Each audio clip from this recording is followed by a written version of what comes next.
জিন জাতি সম্পর্কে অনেকেরই আগ্রহ আছে।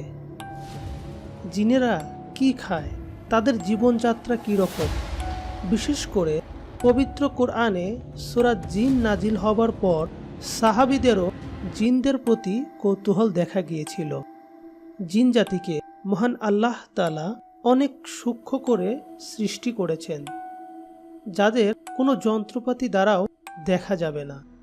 জিন শব্দের মোটামুটি অর্থ হলো অদৃশ্য বা লুকায়িত।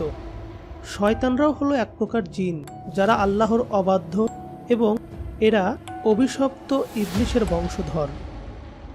জিন জাতিকে সৃষ্টি করা হয়েছে আমাদের আদি পিতা হযরত আদম আলাইহিস সালামের 2000 বছর পূর্বে।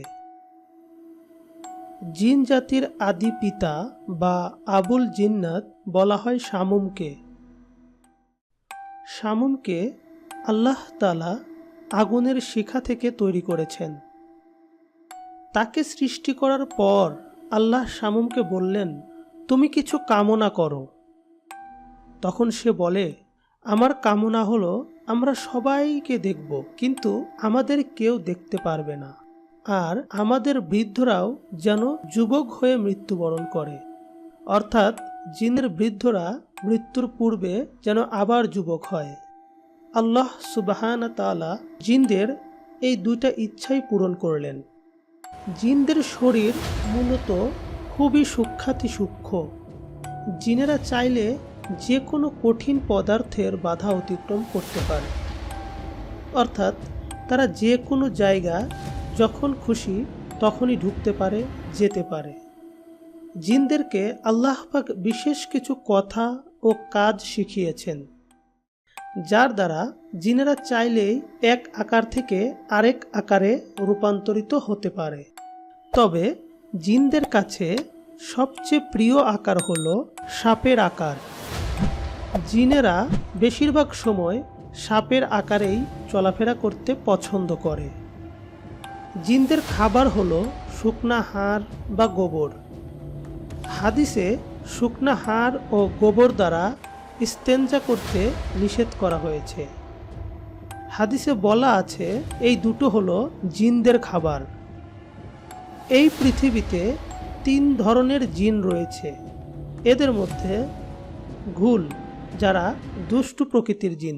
এরা মূলত কবরস্থানের সাথে থাকে এবং যে কোনো ধরনের আকার আকৃতি ধারণ করতে পারে। শিলা, যারা আকার পরিবর্তন করতে পারত। এবং ইফরিত, এরা খারাপ আত্মা। এছাড়া মারিদ নামক এক প্রকার জিন আছে, যারা জিনদের মধ্যে সবচেয়ে শক্তিশালী। জিন 3 প্রকারের জায়গায় বিদ্যমান। প্রথমত জমিনে তারা সাপ, বিচ্ছু, পোকামাকড় ইত্যাদির আকার ধারণ করে থাকে। দ্বিতীয়ত শূন্যে অবস্থান করে। এবং তৃতীয়ত সেই প্রকার জিন যাদের রয়েছে পরকালের হিসাব। এরা খুবই সূক্ষ্ম হয়, তাই মানুষ বা পশু পাখি এদের দেখতে পারে না। তবে কুকুর ও উট এদের হুবহু দেখতে পায়। রাতে কোনো অপরিচিত বস্তু বা জীব চোখে না দেখা গেলেও কুকুর যদি দেখে ছোটাছুটি করে, তাহলে বুঝতে হবে সেখানে জিনের আবির্ভাব হয়েছে। জিন বহুরূপী। এরা মানুষ, পশু পাখি যে কোনো সুরত ধরতে পারে। জিন জাতির স্থায়ী বসতি সম্পর্কে একবার রাসূলুল্লাহ সাল্লাল্লাহু আলাইহি ওয়াসাল্লামকে জিজ্ঞেস করা হলো। বলা হলো, ইয়া রাসূলুল্লাহ, জিন জাতির স্থায়ী বসতি কোথায়? উত্তরে রাসূলুল্লাহ সাল্লাল্লাহু আলাইহি ওয়াসাল্লাম বললেন, সন্ধ্যায় যে তারাকে পশ্চিম আসমানে এবং ভোর রাত্রিতে পুনরায় পূর্ব আসমানের দিকে উদিত হতে দেখা যায়, সেই তারকাতেই জিন জাতির স্থায়ী বসতি। হাদিস শরীফ থেকে ইহাই প্রমাণিত হয় যে আধুনিক বিজ্ঞানীদের এলিয়েনের ধারণাই রাসূল সাল্লাল্লাহু আলাইহি ওয়াসাল্লাম কোরআনের আলোকে 1400 বছর আগেই জিন হিসেবে উল্লেখ করে গিয়েছেন। প্রিয় দর্শক, জিন জাতি বরাবরই আমাদের কাছে এক বিস্ময়।